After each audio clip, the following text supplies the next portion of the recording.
Bienvenue sur AB School. Aujourd'hui, dans cette capsule vidéo, nous allons parler de la notion d'équation associée aux fonctions homographiques visant en classe de première A. Cette vidéo sera axée sur deux points. Tout d'abord, nous allons commencer par quelques définitions et enfin, nous allons passer à la résolution des équations associées aux fonctions homographiques. On se dit à tout de suite après le générique.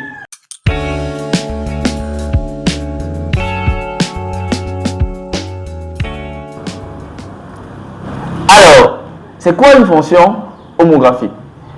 Une fonction homographique est toute fonction de la variable x définie par f de x égale à ax plus b sur cx plus d avec a, b, c et d tous des nombres réels vérifiant ad moins bc différent de 0 et c différent de 0. Il faut noter que cette fonction est définie sur r privé de moins d sur c afin que le dénominateur soit différent de 0.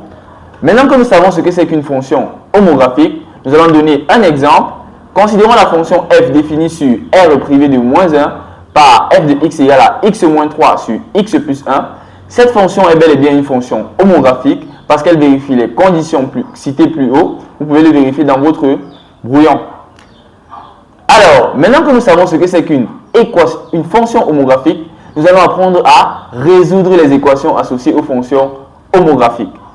Alors, considérons la fonction f définie par f de x égale à ax plus b sur cx plus d. Pour résoudre l'équation f de x égale à 0, il suffit de résoudre ax plus b égale à 0. Ici, il faut noter que ax plus b est notre numérateur. Mais attention, il faudrait également que x soit différent de moins d sur c pour que le dénominateur soit non nul. Sinon, on aurait un problème mathématique. Maintenant que nous avons vu comment procéder, nous allons sans toutefois tarder passer à un exemple. Dans l'exemple, il est question de résoudre dans R l'équation x moins 3 sur x plus 1 égale à 0.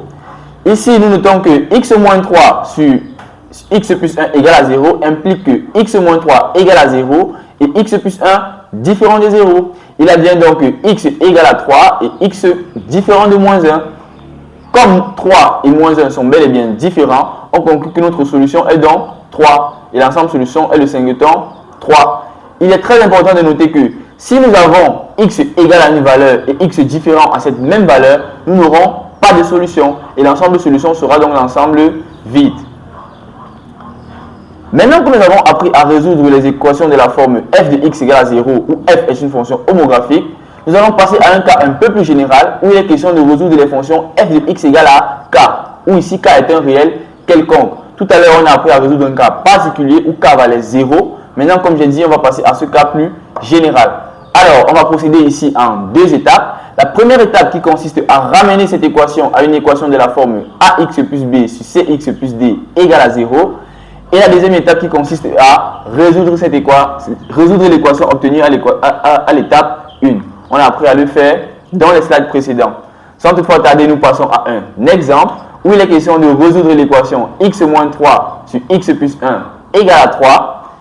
Ici, nous allons procéder à la première étape qui consiste à ramener cette équation à une équation de la forme ax plus b sur cx plus d égale à 0. Nous allons commencer par soustraire de part et d'autre les égalités de 3. Donc, on aura x moins 3 sur x plus 1 égale à 3. Ça va donc impliquer que x moins 3 sur x plus 1 moins 3 égale à 0. On ramène au même dénominateur et on obtient x moins 3 facteur de x plus 1 sur x plus 1 égale à x moins 3 moins 3x moins 3 sur x plus 1, le tout égale à 0.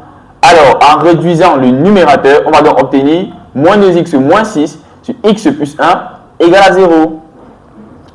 On a bel et bien procédé à l'étape 1, on a ramené cette équation à une équation de la forme ax plus b sur cx plus d égale à 0.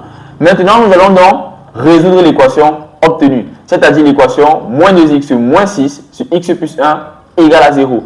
On a vu tout à l'heure que lorsqu'on veut résoudre ce type d'équation, il suffit juste de résoudre le numérateur égal à 0 en se rassurant que le dénominateur soit différent de 0.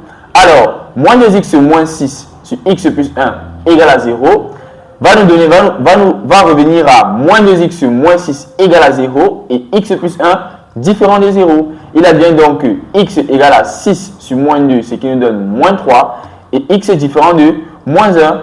Ainsi, on va conclure que x sera donc égal à moins 3 et x différent de moins 3. L'ensemble solution est donc S égale au singleton moins 3. Je précise encore ici que moins 3 et moins 1 sont différents. Donc, on a bel et bien une solution.